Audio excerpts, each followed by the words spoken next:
Erragadda government अस्पताल में बरसर खिदमत कंट्रैक्ट और सोर्सिंग अमले की जानिब से एहतजाज किया गया। एहतजाजी अमले ने जियो नंबर 60 के तहत उन्हें तनख्वाहें अदा करने का मुतालबा करते हुए आउटसोर्स सैनिटाइजर के अमले ने अपनी ड्यूटी का बाइकाट किया। अमले ने मुतालबा किया कि हुकूमत ने उन्हें जियो नंबर 60 के मुताबिक 15,000 रुपए तनख्वाह अदा करे।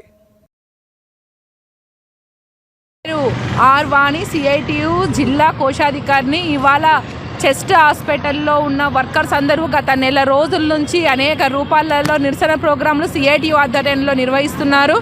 ఈ రోజు కూడా సిఐటియు ఆధ్వర్యంలో చెస్ట్ హాస్పిటల్ మెయిన్ గేట్ దగ్గర ఎందుకు కూర్చున్నాము అంటే జీవో నెంబర్ 60 ప్రకారంగా 15,600 రూపాయలు వీళ్లకు వర్తింపజేస్తాయి। ఆల్రెడీ రాష్ట్ర ప్రభుత్వం జీవో నెంబర్ 60ని ఎట్లయితే ఇంప్లిమెంటేషన్ చేయాలని ఇచ్చారో గాంధీలో ఇప్పటికే ఇంప్లిమెంటేషన్ అవుతుంది, ఉస్మానియాలో అవుతుంది, అన్ని ప్రభుత్వ హాస్పిటల్లో ఇంప్లిమెంటేషన్ అవుతుంది, పక్కనే ఉన్న మెంటల్ హాస్పిటల్లో కూడా ఇంప్లిమెంటేషన్ అవుతున్న నేపథ్యంలో మరి పక్కనే ఉన్న చెస్ట్ హాస్పిటల్లో ఎందుకు ఇవ్వలేరు, ఇక్కడే ఉన్న టీబీ హాస్పిటల్లో ఎందుకు ఇవ్వరు అనేది ఈరోజు సిఐటి ఆధ్వర్యంలో మేము ప్రభుత్వాన్ని ప్రశ్నించదలుచుకున్నాం। రేపటి నుంచి బడ్జెట్ సమావేశాలు ఉన్న నేపథ్యంలోనే ఈరోజు ఇక్కడ నిరసన ప్రోగ్రాం కూడా తెలియజేస్తున్నాము। ఏదైతే ధరలు విపరీతంగా పెరిగిపోయాయో ధరలకు అనుగుణంగా జీతాలు మాకు ఉండాలి। చెస్ట్ హాస్పిటల్లో పనిచేస్తున్న వర్కర్స్ శానిటేషన్ కానీ, పేషెంట్ కేర్ కానీ, సెక్యూరిటీ కానీ ఎవరైనా సరే ఈ జీవో కింద పనిచేస్తారో వాళ్ళందరికీ కూడా 15,600 ఇవ్వాల్సిందిగా మేము సిఐటి నుంచి ప్రభుత్వం కాంట్రాక్ట్ కూడా అదే ఏజ్ల గ్రూప్ సంబంధించిన కాంట్రాక్ట్ ఇప్పటికే కొన్ని కేసులు వేసుకున్నారు హైకోర్టులో।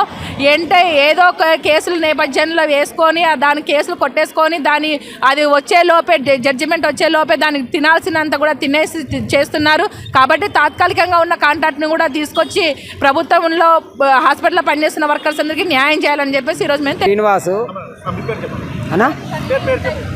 శ్రీనివాసు అయితే మేము ఎందుకు ఈ నిరసన తెలుపుతున్నామంటే మాకు ఇప్పుడు 6 నెలలుగా పక్క హాస్పిటల్లో కొత్త జీతాలు తీసుకుంటున్నారు।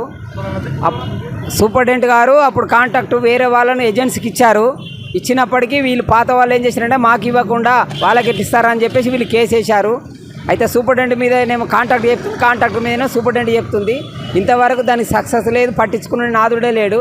మేము ఎందుకంటే ఇప్పుడు 6 సంవత్సరాలుగా 8,400 తీసుకుంటున్నాము। కరోనా టైంలో కూడా గవర్నమెంట్ కనీసం మాకు ₹1 కూడా సాయం చేయలేదు। కరోనా కేసులలో చేస్తే అది ఎంత శ్రమనో అది మాకు తెలుసు। మా కుటుంబాలకు దూరం అయి కూడా మేము ఆ కేసులలో ఎంతో ఇబ్బందికరమైన బాధతో చేసినాం కనుక మా గవర్నమెంట్ కూడా మమ్మల్ని అసలు గుర్తించలేదు, ₹1 కూడా సాయం చేయలేదు।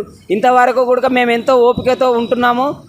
ఎందుకంటే ఈ హాస్పిటల్ కదా, పబ్లిక్ పేషెంట్లకు ఇబ్బంది కలగద్దని చెప్పేసి మేము 6 నెలలుగా ఓపికతోటి ఉండి వాళ్ళకి సేవ చేస్తున్నాము, కానీ పట్టించుకుంటూ లేడని చెప్పేసి ఈరోజు మేము నిరసనగా తెలుపుతున్నాము।